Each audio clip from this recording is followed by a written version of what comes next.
नमस्कार, मैं हूं Amod Srivastava. Amazing thought, amazing message, amazing information की दिशा में आज एक कदम और आगे। आज के इस जानकारी का विषय है संतान कौन।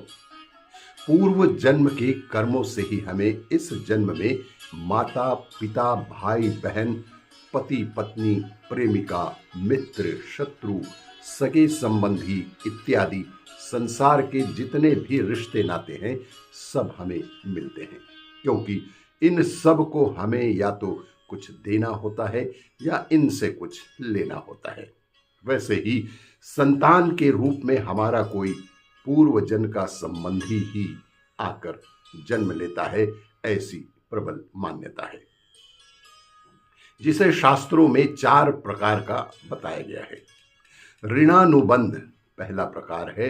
ऋणानुबंध पूर्व जन्म का कोई ऐसा जीव जिससे आपने ऋण लिया हो या उसका किसी भी प्रकार से धन नष्ट किया हो, तो वो आपके घर में संतान बनकर जन्म लेगा और आपका धन बीमारी में या व्यर्थ के कार्यों में तब तक नष्ट करेगा जब तक उसका हिसाब पूरा ना हो जाए।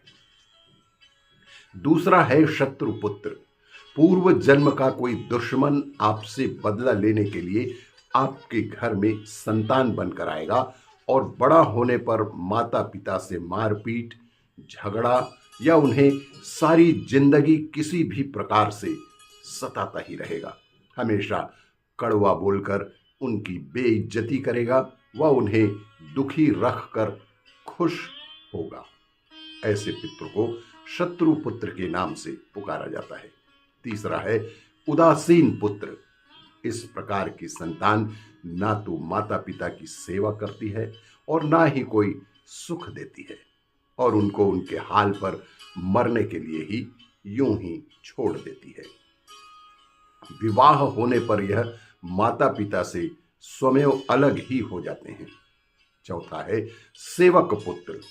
पूर्व जन्म में यदि आपने किसी की खूबसूरत, खूब अच्छी तरह से सेवा की है, तो वह अपनी की हुई सेवा का ऋण उतारने के लिए, आपके सेवा करने के लिए पुत्र बनकर आता है। जो बोया है वही तो काटोगे। अपने माँ बाप की सेवा की है तो ही आपकी औलाद बुढ़ापे में आपकी सेवा करेगी। यही विधि का विधान है, वरना कोई पानी पिलाने वाला भी पास ना होगा।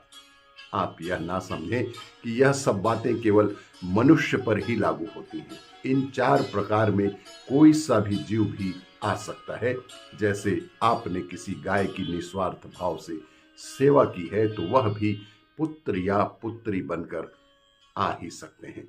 यदि आपने गाय को स्वार्थवश पालकर उसके दूध देना बंद करने के पश्चात उसे घर से निकाल दिया हो, तो वह ऋणानुबंध पुत्र या पुत्री बनकर अवश्य ही जन्म लेगा। यदि आपने किसी निरपराध जीव को सताया है, तो वह आपके जीवन में शत्रु बनकर अवश्य ही आएगा। इसलिए जीवन में कभी किसी का बुरा ना करें, क्योंकि प्रकृति का नियम है कि आप जो भी करोगे, आप जो भी पाओगे, वही फसल आपको इस जन्म में या अगले जन्म में 100 गुना बढ़कर वापस कर देगी ये प्रकृति।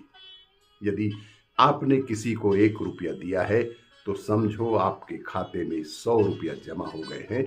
यदि आपने किसी का 1 रुपया छीना है, तो समझो आपकी जमा राशि से 100 रुपए निकल गए। जरा सोचिए, आप कौन सा धन साथ लेकर आए थे और कितना साथ लेकर जाओगे। जो चले गए वो कितना सोना चांदी साथ लेकर गए हैं।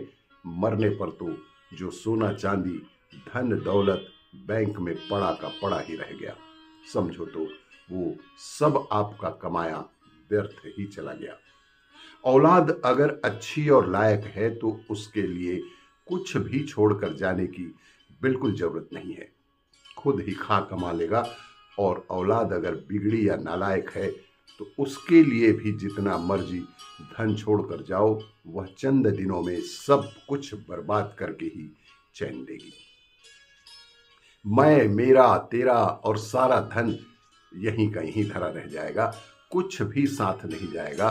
साथ यदि कुछ जाएगा तो आपका किया हुआ कुछ नेकी का काम ही आपके साथ जाएगा। आपको ये मेरा वीडियो अच्छा लगे तो लाइक करें, शेयर करें और सब्सक्राइब अवश्य करें। धन्यवाद।